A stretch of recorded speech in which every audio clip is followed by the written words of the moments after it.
Okay, so I went to the internet, found a piece of clip art. There's a couple of different clip arts you can choose. I try to stick to coloring book quality, black and white.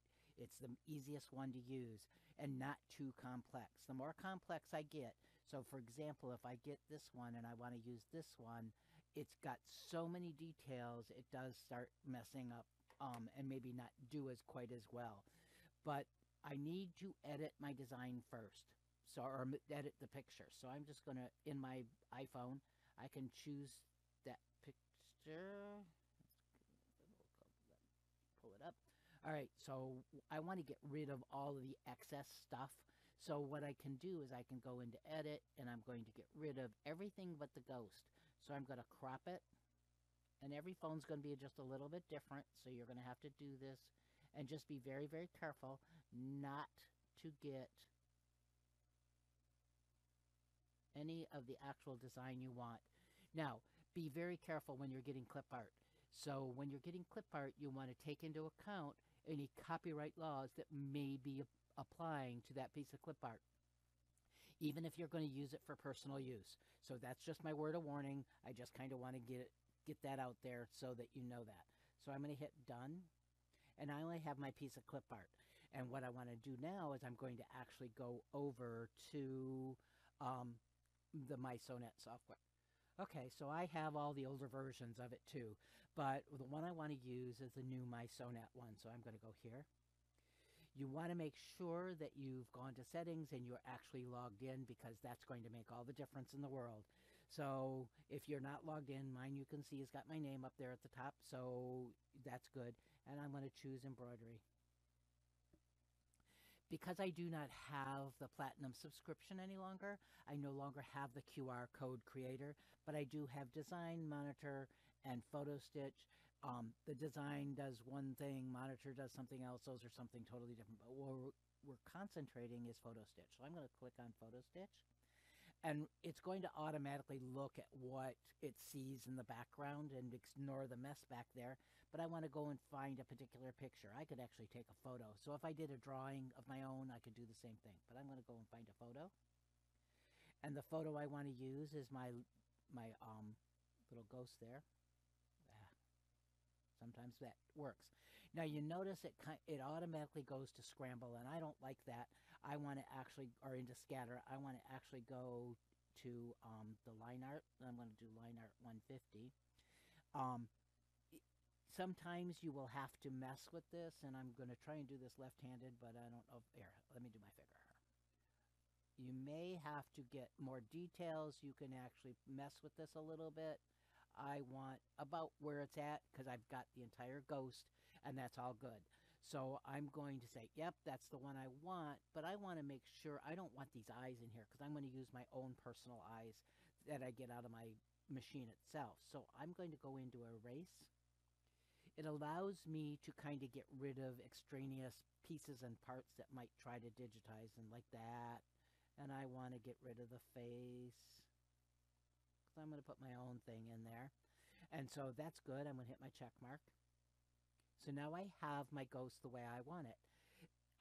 Again, you can mess with this a little bit. I don't mess with it too often unless it's really, really bad. So I have two choices now. I can either send it to the cloud and actually do it to the cloud. And if I'm going to do a multiple step one, like I did when I did this one, which is actually multiple steps, because I did the outline and then I did the satin stitch. So I did it multiple ways, but this is one of the things you're just going to have to practice and play with. So I like it the way it is. I'm going to send it directly to my machine. All I have to do is hit that little paper airplane, and it's either going to go to Linda tablet or it's going to go to Mercedes. Mercedes is my Epic 3. If I had my other machines on, it would list those. The Linda tablet actually has my software, so I can actually send this to software if I want to.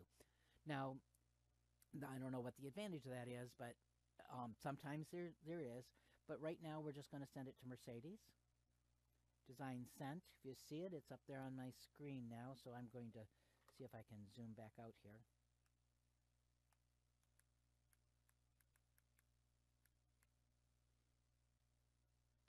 So now you see my image that's here is now on my screen. So I can actually go in and start editing this. So if I want to resize it and make it larger, right now I have the 240 by 150 hoop chosen, but if I wanted to make it larger, I could do that by choosing resize.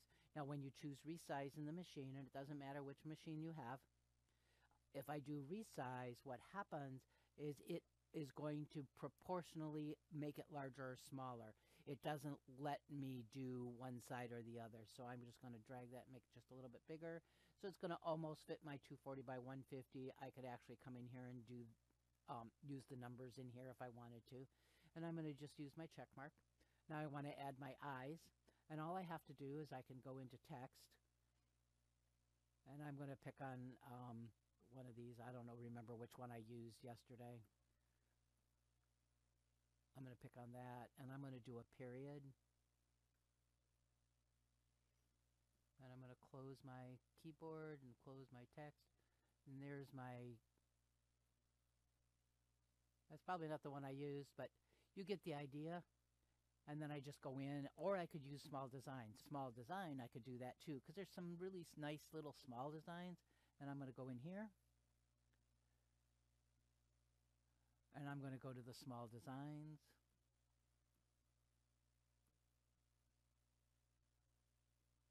There. And I'll just pick on that one.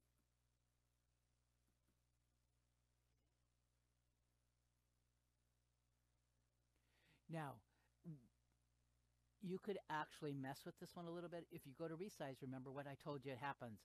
But I could actually just stretch this, which puts it in scaling mode. And I want to unlock this. Oop. Unlock. And that lets me actually do this here. Sorry, my finger, it's being reading both things, my finger. But there, I've got it. Now, when I do that scaling mode, remember it doesn't change my number of stitches, so you be very careful with that, and that only lets you do 20%. But I could do that. Now, the other thing I did when I did the mouth is I did something really different. As I went in here, and I went into scallops. And I went, and the one I wanted is in here. And I could choose any one of these if I wanted to, and I'm going to just choose this one.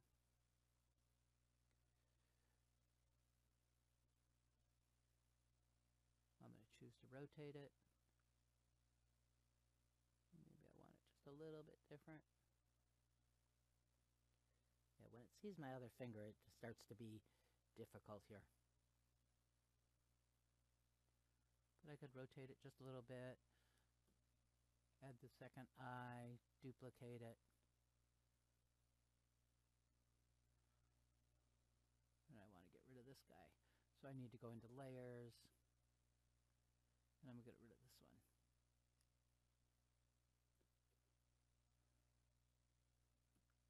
That's how simple that is. So it was really very, very simple to do that.